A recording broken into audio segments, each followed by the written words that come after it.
A ver, ¿qué pasa cuando la política y la buena voluntad chocan de frente con la realidad técnica? Sobre todo en algo tan crítico como la energía.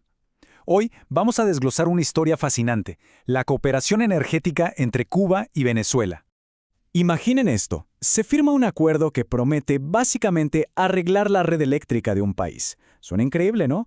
Pero la realidad, años después, es que tanto Venezuela como Cuba siguen con problemas energéticos gigantescos.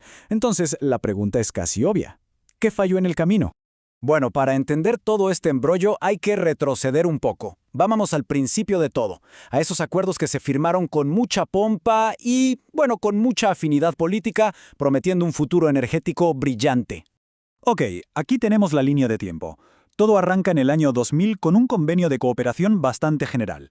Pero el punto de inflexión, el que nos interesa, es 2009. Ahí se firma un acuerdo específico para el sector eléctrico con la meta clarísima de fortalecer la red de Venezuela. Y, bueno, saltamos a la actualidad y el panorama es el que es. Crisis energéticas persistentes en ambos países. Ahora vamos a ver de qué iba exactamente este trato. Porque, en teoría, en el papel, la idea sonaba bastante bien. Parecía un intercambio perfecto, un ganar-ganar para los dos.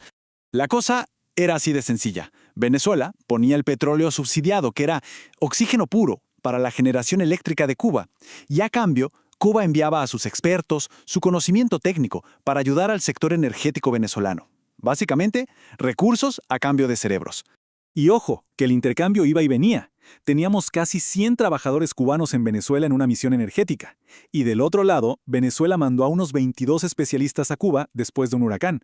Ahora, aunque el flujo era en ambas direcciones, ya se empieza a notar que las escalas y las razones no eran exactamente las mismas. Hay una cierta simetría ahí. Y es justo aquí es donde la historia se pone realmente interesante y, la verdad, bastante complicada. Dejamos de lado los discursos y los papeles firmados para meternos de lleno en los fierros, en la realidad técnica. Y la diferencia era brutal. A ver, pongamos las cartas sobre la mesa. Por un lado, Venezuela, plantas de energía enormes, de más de 400 megavatios, con sistemas de control modernos complejos. Y por el otro, Cuba, centrales mucho más chicas, viejas, con tecnología que ya estaba francamente obsoleta. Es como comparar un auto de Fórmula 1 con un modelo de hace 40 años. No hay punto de comparación. De hecho, una de las fuentes que revisamos lo resume con una analogía que es perfecta. Decía que era como poner a un futbolista profesional a entrenar en una canchita de tierra del barrio. Simplemente, lo que se aprende en un lugar no sirve de mucho para jugar en el estadio del otro.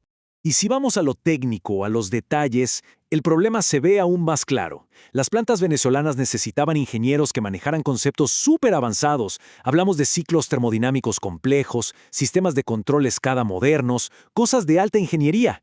¿Y qué se reportaba sobre la experiencia de los equipos cubanos? Pues que estaba más enfocada en tareas operativas básicas. No tenían esa cancha, esa experiencia con plantas de tan alta potencia. Incluso se dice que el trabajo más complejo se terminaba delegando. Ok, tenemos esta desconexión técnica tan grande. Entonces, ¿qué pasó en la práctica? ¿Cuáles fueron los resultados reales de todo esto? Vamos a verlo. Aquí hay un dato demoledor que viene de un exfuncionario del Ministerio de Energía. Resulta que muchas de las plantas que se compraron con intermediación cubana hoy están paradas.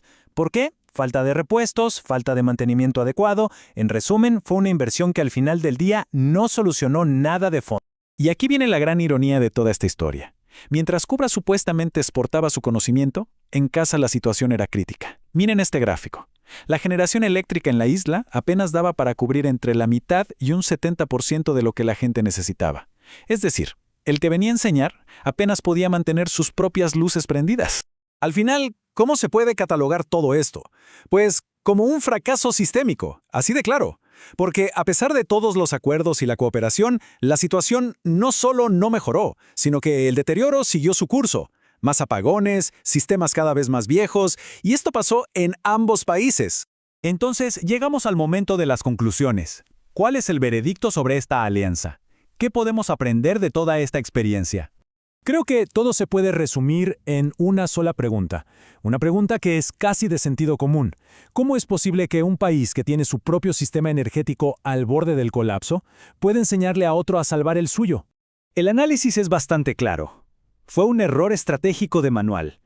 Primero, porque nunca hubo una transferencia de tecnología de verdad. Todo se quedó en tareas operativas menores. Segundo, se le entregó un sector clave del país a un socio que sencillamente no tenía la capacidad necesaria. Tercero, y esto es muy importante, se dejó de lado a los ingenieros locales, a la gente que sí conocía el sistema. La gran lección es que la política, por más buenas intenciones que tenga, no puede ignorar la realidad técnica. Y todo esto nos deja pensando en algo que va mucho más allá de Venezuela y Cuba. Nos deja con una pregunta final. Cuando las decisiones políticas pasan por encima de la lógica de la ingeniería, sobre todo en cosas tan básicas y críticas como la luz, al final, ¿quiénes son los que realmente pagan las consecuencias?